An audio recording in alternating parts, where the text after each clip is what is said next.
Good evening friends, welcome to the computer classes for all. दोस्तों, आज के lecture से हम लोग रियल प्रॉब्लम को कैसे कंप्यूटर के थ्रू हम सॉल्व कर सकते हैं इसकी तरफ, और कैसे फिर उसका प्रोग्राम बना के उस चीज़ को ऑटोमेटिकली सॉल्व कर सकते हैं, ये चीज़ें हम लोग सीखने स्टार्ट करते हैं। दोस्तों, तो आज से हमारा लेक्चर बहुत इंपॉर्टेंट है और आप यकीन मानिए, आप चैनल को सब्सक्राइब करिए, डेली का डेली वीडियो देखने स्टार्ट करिए, और जब आप ओवर होगा सारा वीडियो देख लेंगे तो आपको समझ में आएगा कि आपको सी प्रोग्रामिंग पक्का आ गई है। क्लियर है दोस्तों? तो आज हम लोग देखते हैं कि प्रॉब्लम सॉल्विंग के टेक्निक्स क्या क्या हैं। Problem solving techniques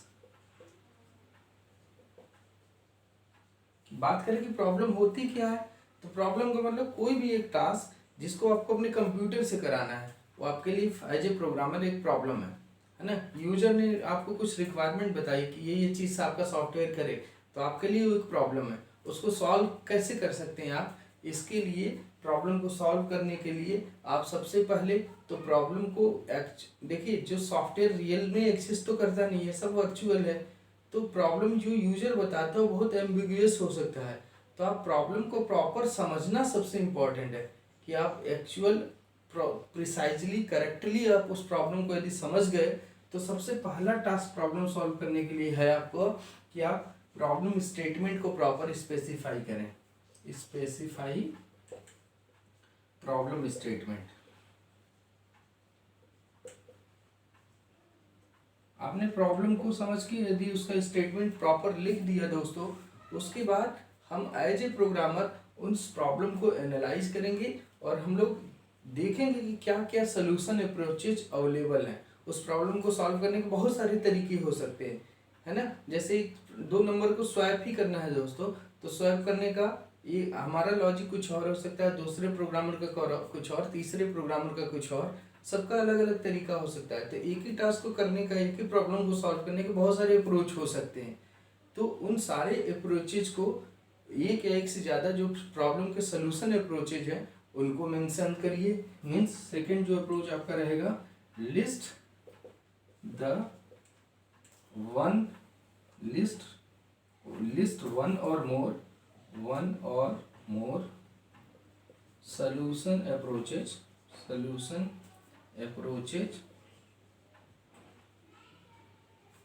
available.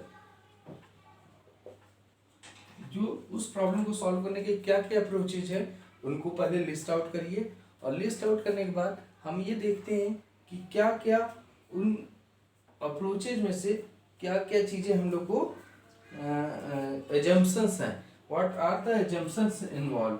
जो थर्ड है, स्पेसिफाई द एजम्पशंस इन्वॉल्व।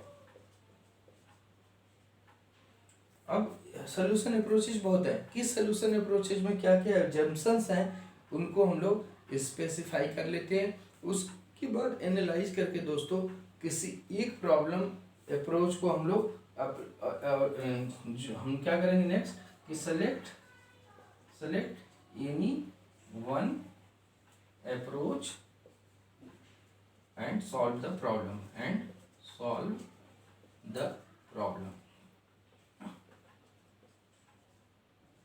तो हम लोग सबसे पहले प्रॉब्लम स्टेटमेंट को स्पेसिफाई करेंगे, देखेंगे उस प्रॉब्लम को सॉल्व करने के क्या क्या अप्रोचेज है, उनमें से कोई और उन अप्रोचेज में क्या क्या एजम्पशंस इन्वॉल्व हैं। उसके बाद कोई एक अप्रोच अप्लाई करके, सेलेक्ट करके हम लोग उस प्रॉब्लम का सलूशन प्रोवाइड कर देंगे दोस्तों।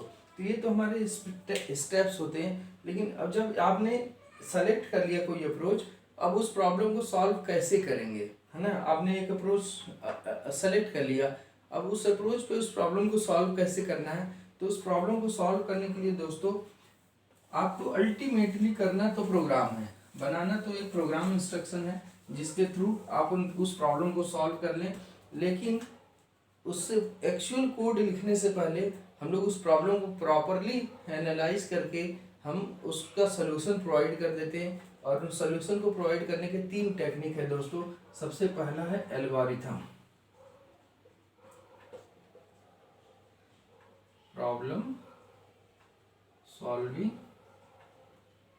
टेक्निक। तो उस टेक्निक में सबसे पहला चीज है दोस्तों, हम उस प्रॉब्लम को सॉल्व करने के लिए एक एल्गोरिथम लिखते हैं। एल्गोरिथम लिख सकते हैं, उसका फ्लो चार्ट बना सकते हैं, उसका सूडो कोड लिख सकते हैं। उसके बाद दोस्तों हम लोग उसका एक्चुअल कोड लिखने, जब ये चीज़ें आप लिख लेंगे, ये चीज़ें बना लेंगे, तो आप उस प्रॉब्लम को समझ चुके हैं। उस प्रॉब्लम का सलूशन का अप्रोच भी आप प्रॉपरली डिफाइन कर देंगे और देन आप उसकी कोडिंग बड़े इजीली कर सकते हैं। तो हम बात करते हैं एल्गोरिथम है क्या। तो हम क्या क्या करेंगे, एल्गोरिथम बनाएंगे, उसका फ्लो चार्ट बनाएंगे, उसका सूडो कोड लिखेंगे, देन एक्चुअल उस प्रॉब्लम की कोडिंग लिखेंगे और किसी प्रोग्रामिंग लैंग्वेज में उसको लिख करके उस प्रॉब्लम को सॉल्व कर लेंगे, ऑटोमेट कर देंगे। उसको हम लोग डिटेल समझते हैं दोस्तों।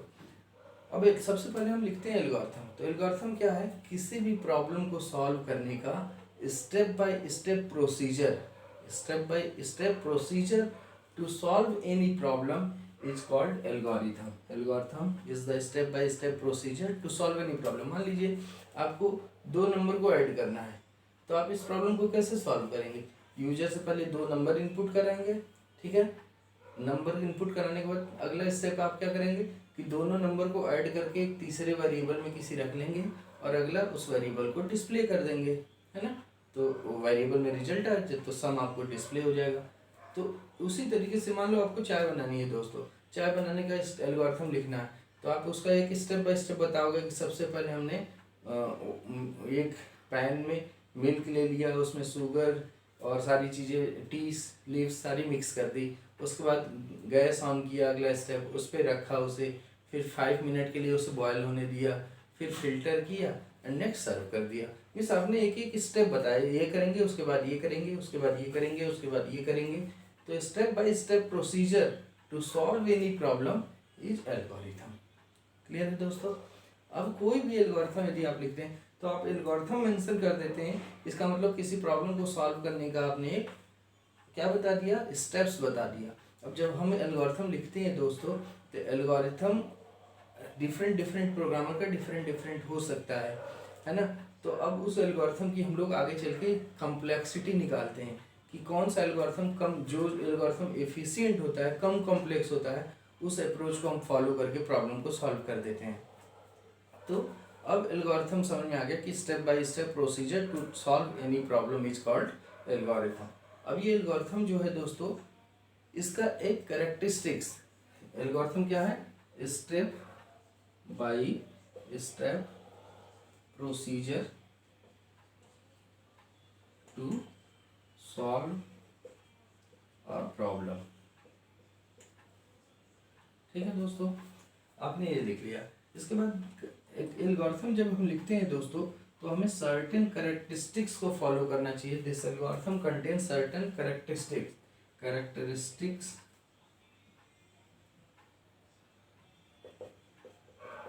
Of an algorithm. तो एल्गोरिथम की कैरेक्टरिस्टिक्स दोस्तों, हर एक एल्गोरिथम में वन या मोर देन वन इनपुट होना चाहिए। एवरी एल्गोरिथम मस्ट हैव 1 और मोर इनपुट। हर एल्गोरिथम का कुछ ना कुछ इनपुट होना चाहिए। Second, every algorithm must have at least 1 output. Her algorithm का कम से कम एक आउटपुट होना चाहिए, एक या एक से ज़्यादा इनपुट होना चाहिए, एटलीस्ट एक आउटपुट आना चाहिए। थर्ड है दोस्तों definiteness, DEFINITENES, definiteness. Each and every step of your algorithm must be unambiguously and precisely defined. हर एक स्टेप जो आप step by step procedure her step लिख रहे हैं, वो हर एक स्टेप बिल्कुल प्रिसाइजली, उसमें कोई एम्बिग्यूटी नहीं होनी चाहिए, कोई हिडन बात नहीं होनी चाहिए। जैसे आपसे कहा दिया लाइब्रेरी मैनेजमेंट सिस्टम बनाओ, लाइब्रेरी मैनेजमेंट सिस्टम तो अपने आप में बहुत सारे उसमें चीज़ें छिपी हुई हैं, उसमें बहुत सारे टास्क करने पड़ेंगे। तो कोई ऐसी एम्बिग्यूअस बात नहीं होनी चाहिए जो एक से ज़्यादा टास्क इन्वॉल्व किए हुए हो। तो डेफिनेटनेस का मतलब each and every step of your algorithm must be precisely and unambiguously defined. Clear है दोस्तों। जो फोर्थ है दोस्तों, इफेक्टिवनेस। इफेक्टिवनेस, जो एल्गोरिथम के स्टेप्स हैं दोस्तों, वो इतना इजीली, इतना प्रिसाइजली, इतना बेटर वे में डिफाइंड होना चाहिए कि वो इजीली समझा जा सके, है ना, so that it can be implemented some programming language. The step of algorithm must be as easy as to understand and implementable in some programming language. उसके बाद दोस्तों इफेक्टिवनेस के बाद बात आती है टर्मिनेशन।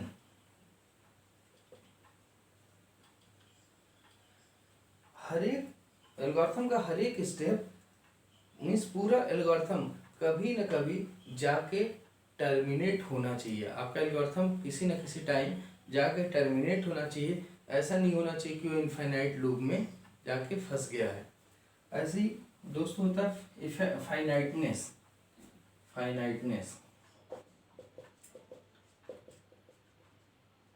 आपका algorithm finite number of step में कंप्लीट हो जाना चाहिए। ऐसा नहीं कि इनफाइनाइटली चल रहा है, और आपका एल्गोरिथम कहीं ना कहीं जाके टर्मिनेट होना चाहिए, खत्म होना चाहिए।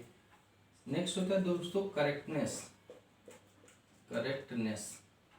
आपका एल्गोरिथम हर एक करेक्ट इनपुट के लिए आउटपुट करेक्ट देना चाहिए, और एक भी इनकरेक्ट इनपुट के लिए सही आउटपुट नहीं आना चाहिए। For every correct input the output should be correct and it should not be correct for any incorrect input. Clear है? तो ये दोस्तों कुछ करेक्टरिस्टिक्स हैं जो एल्गोरिथम फॉलो करना चाहिए। एल्गोरिथम में कुछ इनपुट होना चाहिए, कोई ना कोई आउटपुट आना चाहिए, हर एक स्टेप प्रिसाइजली अनएम्बिगुअसली डिफाइंड होना चाहिए, इजी टू अंडरस्टैंड होना चाहिए हर एक स्टेप, जिससे कि इम्प्लीमेंटेबल हो प्रोग्रामिंग लैंग्वेज में। आपका एल्गोरिथम कभी ना कभी टर्मिनेट होना चाहिए एक टाइम पे। हर एक पूरा algorithm finite number of time maximum चलना चाहिए, फाइनाइट टाइम में ख़त्म हो जाना चाहिए। करेक्टनेस, हर एक इनपुट, सही इनपुट के लिए सही आउटपुट आना चाहिए, और गलत इनपुट के लिए कोई भी सही आउटपुट न आए। इन बातों को एल्गोरिथम को फॉलो करना चाहिए। These are the characteristics of your algorithm. अब दोस्तों कैरेक्टरिस्टिक्स के बाद बात करते हैं टाइप्स ऑफ एल्गोरिथम की। Types of algorithm. ठीक है दोस्तों, बात करूं ब्रॉडली तो एल्गोरिथम को मैं 4 पार्ट में कैटेगराइज कर रहा हूं। सबसे पहला जो टाइप है एल्गोरिथम का, that is called brute force algorithm. Brute force algorithm. Second है दोस्तों जिसमें बोलता हूँ डिवाइड एंड कंकर एल्गोरिथम। डिवाइड एंड कंकर एल्गोरिथम। जो थर्ड है दोस्तों that is greedy algorithm. Greedy algorithm. And fourth है दोस्तों डायनामिक प्रोग्रामिंग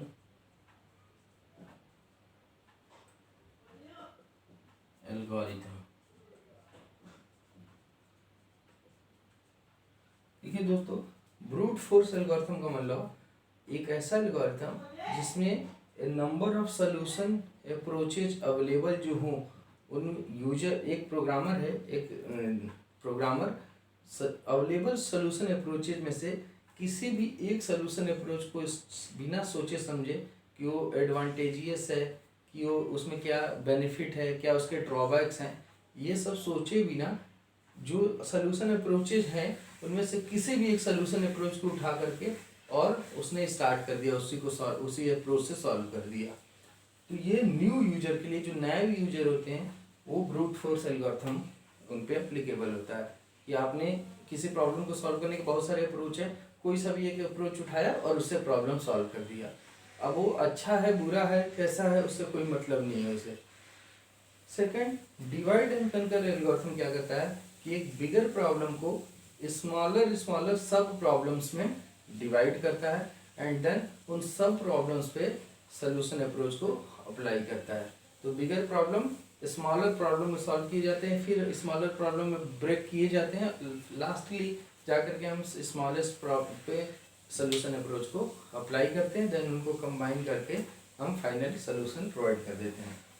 नेक्स्ट होता है ग्रीडी एल्गोरिथम। जैसा कि इसके नाम से पता चलता है, ये क्या करता है कि जो अवेलेबल अप्रोचेज हैं, जो एक प्रॉब्लम को सॉल्व करने के सोल्यूशन अप्रोचेज जो अवेलेबल हैं करेंटली, उनमें से जो बेस्ट उसको उस टाइम पे दिखता है कि करेंटली ये बेस्ट है, उसी को सॉल्व कर लिया, उसी स्टेप मीन्स अवेलेबल अप्रोचेज में से जो बेस्ट अप्रोच उसे लगा करेंटली, उसको उसने अप्रोच को फॉलो किया और उससे सोल्यूशन प्रोवाइड किया। फॉर एग्जांपल कि आपने एक रोड पे जा रहे हैं आप, और आपको कहीं डेस्टिनेशन पे पहुंच के जाना है, आपने गए टी पॉइंट मिला, वहाँ से दो अप्रोच मिलते हैं, दो रास्ते मिलते हैं, आपने उन दोनों में से करेंटली देखा कि ट्रैफिक इधर ज़्यादा है कि इधर ज़्यादा है, वह करंट सिचुएशन में जो बेस्ट ऑप्शन दिखा उस साइड आप चल दिए कि इधर ट्रैफिक नहीं है तो लेफ्ट साइड चल दिए। लेकिन आगे जाके आपको पता चल सकता है कि आगे और हैवी ट्रैफिक है ना। तो ये लेकिन उस टाइम पे करेंटली उसने जो अवेलेबल दो ऑप्शन थे उनमें जो बेस्ट था उसको सोचा। तो ग्रीडी एल्गोरिथम यही करता है कि सोल्यूशन अप्रोचेज में करेंटली जो बेस्ट ऑप्शन अवेलेबल है उसको सेलेक्ट करके सोल्यूशन प्रोवाइड कर देता है। डायनामिक प्रोग्रामिंग एल्गोरिथम है जो करेंटली अवेलेबल है सोल्यूशन उनमें, और जो उसके पास हिस्टोरिकली प्रीवियसली जो एक्सपीरियंस उसका है, प्रीवियस डेटा, उन दोनों को एनालाइज करके उनमें से जो बेस्ट ऑप्शन अवेलेबल होता है, तो इसीलिए वो बैक ट्रैक भी कर उनमें से, जैसे मान लीजिए कि ये रोड वाला एग्जांपल बताया कि दो ऑप्शन करेंटली थे, है ना, आगे गया तो ट्रैफिक मिल गया, तो बैक ट्रैक करके वापस पिछले रोड पे चला जाए, तो मीन्स क्योंकि प्रीवियस हिस्ट्री भी उसके पास था। तो डायनेमिक प्रोग्रामिंग एल्गोरिथम यही करता है कि जो करंट और प्रीवियस हिस्टोरिकल सोल्यूशन में से जो बेस्ट सोल्यूशन होता है उसको फॉलो करके सोल्यूशन प्रोवाइड करता है। तो इस तरीके से चार तरीके से हम एल्गोरिथम को कैटेगराइज कर सकते हैं। ठीक है दोस्तों, तो इस तरीके से अब हम लोग जब अभी फ्लो चार्ट पढ़ लेंगे उसके बाद मैं आप लोगों को बताऊंगा कि किस तरीके से हम एल्गोरिथम या फ्लो चार्ट लिख सकते हैं। तो पहला तरीका तो ये था कि हम flow chart step by step बता सकते हैं कि कैसे प्रॉब्लम सॉल्व किया जाए। जो सेकंड है दोस्तों problem solving technique, that is flow chart. Flow chart algorithm को ही डायग्रामेटिकली रिप्रेजेंट करना। Flow chart is the diagrammatic representation of your flow chart. Flow chart is the diagrammatic representation of your algorithm. आपने algorithm को step by step लिखा था procedure solve करने का, वो लेकिन टेक्सटुअल था, और हम ह्यूमन बीइंग ग्राफिकली ज़्यादा बेटर वे में समझ सकते हैं, फ्लो देख करके, डायग्राम देख करके ज़्यादा बेटर वे में समझ में आ जाता है। तो उन्हीं स्टेप्स को, उन्हीं स्टेप बाय स्टेप प्रोसीजर को जब ग्राफिकली रिप्रेजेंट कर दिया जाए तो उसे फ्लो चार्ट बोलते हैं। तो flow chart is the diagrammatic means flow chart is the graphical representation of the algorithm. Graphical representation of your algorithm is flow chart. Means flow chart is the diagrammatic representation that illustrate the step by step procedure to solve any problem. किसी problem को solve करने का step by step procedure को graphically represent करता है flow chart. ठीक है दोस्तों, तो और फ्लो चार्ट को बनाने के लिए दोस्तों हम लोग कुछ सिंबल्स का यूज करते हैं। जैसे कि यदि आपको फ्लो चार्ट स्टार्ट करना है तो उसके लिए ये वाला बॉक्स यूज किया जाता है।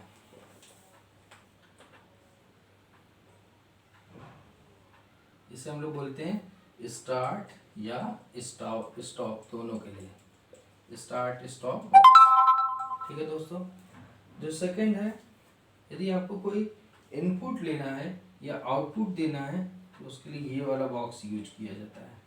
इसे हम लोग बोलते हैं इनपुट आउटपुट बॉक्स।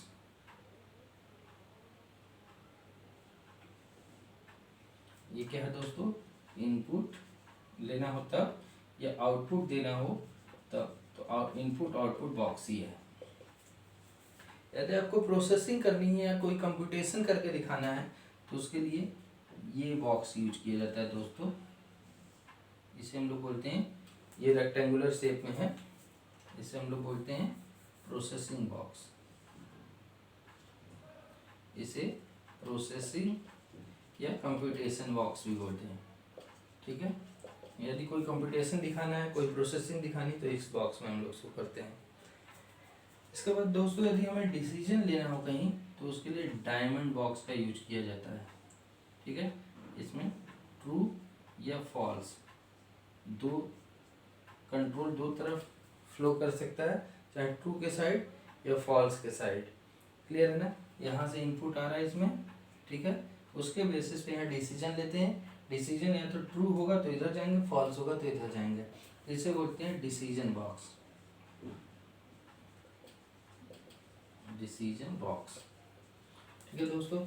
इसके बाद दोस्तों हम लोग इस तरीके से, चाहे ऐसे एरो या ऐसे एरो या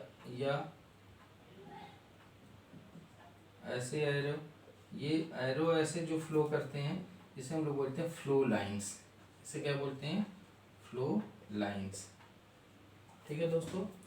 और दोस्तों यदि फ्लो चार्ट को एक पेज से बड़े कई पेजेस में आ गया, तो जिस पेज में वो खत्म होता है वहाँ ये सिंबल लगाते हैं, और जहाँ से जिस पेज से स्टार्ट करते हैं वहाँ ये सिंबल लगाते हैं। तो इसे बोलते हैं कनेक्टर। ये क्या करता है? कनेक्ट करता है फ्लो चार्ट को। क्लियर है? ये यहाँ खत्म हो गया इस पेज पे, और अगले जहाँ शुरू हुआ वहाँ ये लगा दिया। ठीक है दोस्तों, तो ये कुछ सिंबल्स हैं जिनको यूज करके हम लोग फ्लो चार्ट बनाते हैं दोस्तों।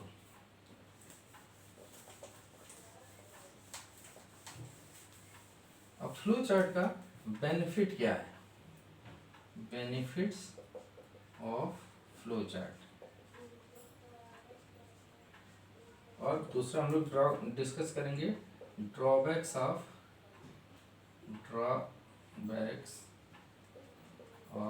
Flow chart. इस फ्लो चार्ट का एडवांटेज डिसएडवांटेज क्या है? एडवांटेज की दोस्तों बात करें तो फ्लो चार्ट के वजह से आपको प्रोग्रामिंग लॉजिक ज़्यादा बेटर वे में समझ में आता है।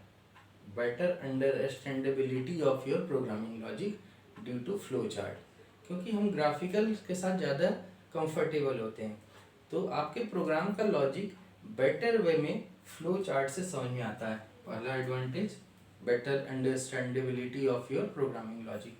यदि आपने प्रोग्रामिंग लॉजिक बेटर समझ लिया है तो कोडिंग करना ज़्यादा इजी हो जाएगा। Coding of the logic is more easy. ठीक है, और आपने लॉजिक समझा हुआ है तो टेस्टिंग एंड डिबगिंग करना, एरर फाइंड आउट करके उसे करेक्ट करना, वो भी बहुत इजी हो जाता है। Testing and debugging makes easier. ठीक है, फ्लो चार्ट की वजह से आप यूजर को या प्रोग्रामर को, डेवलपर कम्युनिकेशन ज़्यादा इजीली करा सकते हैं। ज़्यादा बेटर समझ में आता है तो कम्युनिकेट करने का सबसे बेस्ट वे होता है फ्लो चार्ट। तो फ्लो चार्ट से आप बेटर कम्युनिकेशन कर सकते हैं। क्लियर है ना? तो ये दोस्तों कुछ एडवांटेज है बहुत सारे फ्लो चार्ट के। ठीक है ना? फ्लो चार्ट का डिसएडवांटेज क्या है दोस्तों? कि फ्लो चार्ट यदि आपका प्रोग्राम बहुत बड़ा है, आपका लॉजिक बहुत बड़ा है, तो बहुत कॉम्प्लेक्स हो जाता है ना? कॉम्प्लेक्सिटी बढ़ जाती है जब आपका फ्लो चार्ट बड़ा हो, और इसकी वजह से आपकी प्रोग्रामिंग की कॉस्ट बढ़ जाती है, प्रोग्रामिंग कॉस्ट बढ़ जाता है।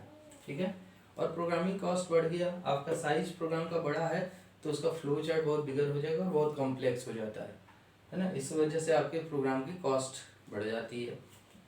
इसके बाद दोस्तों यदि फ्लो चार्ट में कोई भी मॉडिफिकेशन करना हो, तो performing modification in flow chart is not a easy task.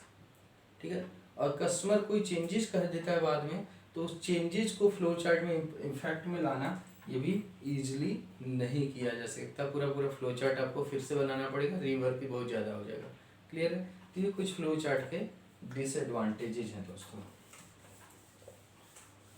तो आपको फ्लो चार्ट का एडवांटेज एंड डिसएडवांटेज समझ में आया। अब दोस्तों हम लोग कुछ फ्लो चार्ट, अब अच्छा जो थर्ड टेक्निक है दोस्तों, आपको मैंने बताया प्रॉब्लम सॉल्विंग करने के लिए आपको सबसे पहले फ्लो चार्ट बनाना है, उसके बाद उसका एल्गोरिथम लिखेंगे, उसका फ्लो चार्ट बनाएंगे, और थर्ड आप उसका सूडो कोड लिख सकते हैं। Pseudo code. सूडो कोड क्या है दोस्तों, आपके एल्गोरिथम को ही स्ट्रक्चर्ड इंग्लिश लैंग्वेज में लिख दिया जाए। Flow pseudo code is description of your algorithm in English structured English language. Description of your algorithm in structured English language is pseudo code. अब देखिए इसका बेनिफिट, सूडो कोड हम लिखते क्यों हैं? यदि हम कोडिंग एक्चुअल किसी प्रोग्रामिंग लैंग्वेज में लिखते हैं दोस्तों, तो उस प्रोग्रामिंग लैंग्वेज के अपने सिंटेक्स एंड सिंटेक्स है जिसको फॉलो करना पड़ता है। लेकिन आपने बिना किसी प्रोग्रामिंग लैंग्वेज के सिंटेक्स और सिमेंटिक्स को फॉलो किए हुए आपने स्टेप बाय स्टेप उसको उसके प्रोग्रामिंग टाइप में आपने इंग्लिश स्ट्रक्चर्ड इंग्लिश में लिख दिया, ठीक है ना। तो उससे आपका क्या है, ह्यूमन प्रोग्रामिंग लॉजिक को बड़ा इजीली कोड कर देता है और उसके बाद इंग्लिश प्रोग्रामिंग लैंग्वेज के सिंटेक्स को फॉलो करके उसकी कोडिंग कर दो, है ना। क्योंकि ह्यूमन लॉजिक को बिना किसी स्क्रिप्टिंग लैंग्वेज, बिना किसी प्रोग्रामिंग लैंग्वेज के सिंटेक्स को फॉलो करते हुए कोड लिख दे, है ना, तो वो हो गया pseudo code. Pseudo code is a structured English implementation of your algorithm और फ्लो चार्ट। आपके फ्लो चार्ट को का ही प्रोग्राम लिखा जाए किसी स्ट्रक्चर्ड इंग्लिश लैंग्वेज में, किसी भी लैंग्वेज में, और किसी प्रोग्रामिंग लैंग्वेज के सिंटेक्स को फॉलो ना किया जाए, तो इसे हम लोग फ्लो चार्ट बोलते हैं। फॉर एग्जांपल मान लीजिए, अब हम लोग सारी बातें करते हैं। मान लीजिए कि दो नंबर को ऐड करना है, दो नंबर को ऐड करना है, उसका फ्लो चार्ट बनाते हैं, है ना। यदि क्या क्वेश्चन है कि draw a flow chart to add two number, ठीक है। और इसी का फिर पहले एल्गोरिथम लिख लेते हैं दोस्तों, राइट एन एल्गोरिथम पहले कर लेता हूँ, फिर उसी का फ्लो चार्ट बनाता हूँ, उसी का सूडो कोड लिखता हूँ। Write an algorithm to add two numbers, दो नंबर को ऐड करना है। इसका यदि एल्गोरिथम लिखूं दोस्तों, तो step by step procedure. Step 1 क्या करना है, मुझे करना है एक्सेप्ट टू नंबर, है ना। या लिखूं इनपुट, मैंने लिखा input two numbers A and B. मैंने बोला दो नंबर ए और बी इनपुट ले लो, ठीक है। स्टेप टू में मैंने किया कि C is equal to A plus B, A और बी को ऐड किया और उसको C में रख दिया रिजल्ट को। अगला स्टेप 3 डिस्प्ले C, ठीक है। और स्टेप 4, और दोस्तों एक स्टेप और हम लोग लिखते हैं स्टार्ट। स्टेप 1 क्या होगा, स्टार्ट द एल्गोरिथम, ठीक है। स्टेप 2 ये हो गया, स्टेप 3 ये हो गया, स्टेप 4 ये हो गया, और स्टेप 5 स्टॉप किया। तो इसका एक स्टैंडर्ड है कि आपका एल्गोरिथम स्टार्ट होगा, स्टॉप होगा, फिर यहाँ मैंने स्टेप बाय स्टेप प्रोसीजर लिखा कि दो नंबर इनपुट लो, फिर दोनों को ऐड करके C में रखो, फिर डिस्प्ले कर दो उसका C की वैल्यू को, और एल्गोरिथम को स्टॉप कर दो। इसी का यदि फ्लो चार्ट बनाना होगा, इसी का दोस्तों यदि फ्लो चार्ट बनाना होगा, मैं इसको थोड़ा छोटा कर देता हूँ, नंबर A एंड B। तो क्या करेंगे हम लोग, पहले फ्लो चार्ट स्टार्ट होगा, स्टार्ट, उसके बाद क्या करेंगे हम लोग, दो नंबर इनपुट लेना है। तो मैं आप लोग बताऊं कि इनपुट लेने के लिए कौन सा बॉक्स यूज किया जाता है, ये वाला, इनपुट या आउटपुट के लिए लिखा इनपुट E, B, E और B को इनपुट ले लिया। इसके बाद मैंने क्या किया, अब प्रोसेसिंग करनी है, तो प्रोसेसिंग के लिए ये वाला बॉक्स बनाया हूँ, C equal to E plus B, ठीक है, हो गया कंप्यूटेशन। इसके बाद हमने क्या किया, C को डिस्प्ले करना है, तो फिर से आउटपुट बॉक्स बनाइए,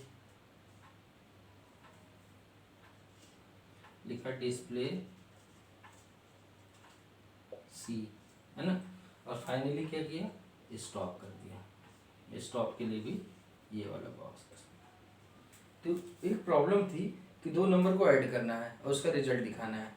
तो हमने ये उसका एल्गोरिथम लिखा, स्टेप बाय स्टेप प्रोसीजर, उसी को यहाँ डायग्रामेटिकली रिप्रेजेंट किया। देखिए इससे बेटर वे में ये समझ में आ रहा है ना। और इसी का हम लोग सूडो कोड लिख सकते हैं दोस्तों इस तरीके से।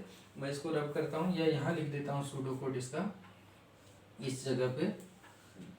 ये हमने कहा सीधे कुछ नहीं, कोई स्टेप नहीं लिखा, step A and B accept करो। दूसरा मैंने बोला C equal to A plus B लिखो और प्रिंट कर दो, प्रिंट सी। बस ये मैंने स्टेप बाय यहाँ को ना कोई स्टेप बाय स्टेप ना कोई डायग्रामेटिक रिप्रेजेंटेशन, अपने मेन लॉजिक को मैंने इंग्लिश में लिख दिया बस। ये आपका सूडो कोड है। यदि आपसे कोई कहे कि ये दो नंबर को ऐड करने का सूडो कोड था, अब कहा जाए कि यूजर के एज के बेसिस पर डिसीजन लो कि वो वैलिड वोटर है कि नहीं है। तो मैंने क्या किया, बोला एक्सेप्ट एज एक्सेप्ट करा लिया और बोला कि इफ, यहाँ चेक किया कि if age greater than equals to 18, तब क्या करो, प्रिंट कर दो, डिस्प्ले कर दो, print voter otherwise print not voter. तो देखो हमने कोई प्रोग्रामिंग लॉजिक नहीं लगाया, मीन्स लॉजिक है लेकिन कोई प्रोग्रामिंग सिंटेक्स नहीं लिखा, कोई एल्गोरिथम नहीं लिखा, कोई फ्लो चार्ट नहीं बनाया।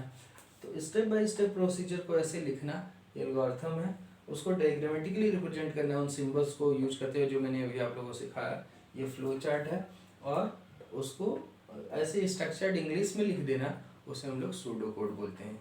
ठीक है दोस्तों, तो इनमें से कोई सा भी एक चीज़ यदि आपने बेटर वे में लिख लिया तो उसके बाद हम लोग, ये दोनों स्टैंडर्ड हैं, सूडो कोड हम लोग जनरली अपने पर्पज के लिए यूज करते हैं। और यदि ये चीज़ें आपको स्टेप बाय स्टेप लिखने आ गया, किसी प्रॉब्लम का सोल्यूशन ऐसे लिख दिया, तो इसका कोडिंग करना दोस्तों बहुत ईजी है। मैं आप लोगों को नेक्स्ट वीडियो में बताऊंगा कि अब कैसे बहुत सारी प्रॉब्लम्स लेंगे, किस तरीके के प्रोग्राम्स होते हैं और उनका कैसे कैसे हम लोग फ्लो चार्ट एल्गोरिथम लिखेंगे। और उसके बाद से ही, उसके अगले वीडियो से दोस्तों हम लोग क्या करेंगे, बहुत सारे प्रोग्रामिंग हम लोग अब सी में हम लोग प्रोग्राम स्टार्ट कर देंगे दोस्तों उसके बाद।